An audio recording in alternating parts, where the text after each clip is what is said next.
পানির সাথে লড়ছে ফেনীর মানুষ। ফুলগাজী পরশুরাম ছাড়িয়ে প্লাবিত দাগনভূঞার আরও এলাকা। 50টির বেশি গ্রামের বাসিন্দারা ক্ষতিগ্রস্ত। কালকে পানি কম ছিল, আজকে বাড়তি হয়েছে পানি। আমাদের জন্মের পরে এরকম বন্যা আর কখনো হয় নাই। গ্যাসে বলার বন্যার্থে জন্য আমরা সাঁতার কাটছি, এইবারে একই পরিস্থিতি। শুকনা খাবার খাইতেছি, রান্না বান্নার কোনো সুবিধা নাই। এসএসসি ও সমমানের পরীক্ষায় পাশের হার 68.45%।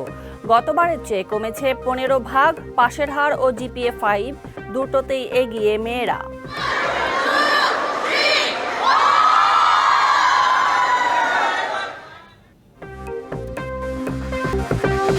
দেশে আর স্বৈরশাসক ও লুটতরাজ চায় না এনসিপি। পছন্দ মতো প্রতীক না দেয়ায় ক্ষোভ। নির্বাচন কমিশন বিএনপির হয়ে কাজ করছে, অভিযোগ নেতাদের।